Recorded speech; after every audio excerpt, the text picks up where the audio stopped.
Hello, this is the luckiest maths teacher in the world. Thank you so much for tuning into this video in which we will look at writing the general solution to a trigonometric equation. So all we're going to do is find one solution and generalize to find all of the other solutions. So for that, we need to use the period. Remember that the period of sine theta and cos theta is normally 2 pi. If you stick a k in front of the theta, you divide the period by k. And similarly for tan, its normal period is pi or 180 degrees. If you stick a k in front of theta, the period changes to pi divided by k. All right, let's look at this example here. So I'm going to do the usual, which is to subtract root 3 and then divide by 2. So I get sine of theta equals negative root 3 on 2. So let's find which values of theta when you take the sine give you negative root 3 on 2. So I know from the first quadrant, sine of 60 degrees is positive root 3 on 2. So sine giving a negative occurs in the third and fourth quadrants. So the first solution is going to be 180 plus 60, which is 240 degrees, or 4 pi on 3 radians, and the other solution is going to be 360 minus 60, or 300 degrees, 5 pi on 3 radians.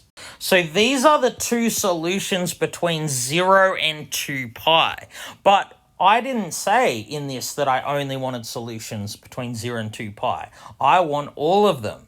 So remember, the period of sine theta is 2 pi. If you add or subtract multiples of 2 pi, you don't change the value of the angle. So I could keep adding or subtracting multiples of 2 pi to this solution, this number here, and it would still be a solution to this equation. Similarly, I could add or subtract multiples of 2 pi to this number, and it would still be a solution to sine theta equals negative root 3 on 2. So this is how we write the general solution. So we can start at 4 pi on 3, and we can add integer multiples of 2 pi. So when I say k is an element of z, that means k is an integer. So you can take 4 pi on 3, you can add 2 pi to it, 4 pi, 6 pi, you can subtract 8 pi to it, and it will still be a solution to this equation. So we're going to write the second solution very similarly. It will be 5 pi on 3 plus any integer multiple of 2 pi. Again, we need to stipulate k has to be an integer. If it's not, then this won't work. And once again, z is just mathematical shorthand for the set of integers. All right, let's try this example here.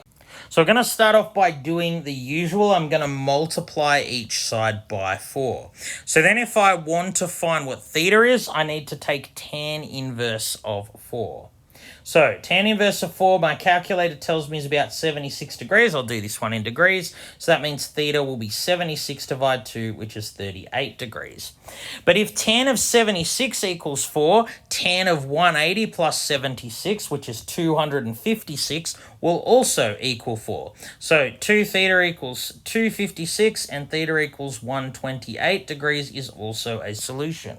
So let's write the general solution. So normally the period of tan theta is pi or 180 degrees. Because of this 2 there, the period is going to be pi on 2 or 90 degrees. So the general solution is going to be theta equals 38 degrees plus some integer multiple of 90 degrees. So again here, k has to be an integer or it won't work. Z signifies the set of integers. Now 128 degrees is already covered by this. If k equals 1, you get 38 plus 90 equals 128 degrees.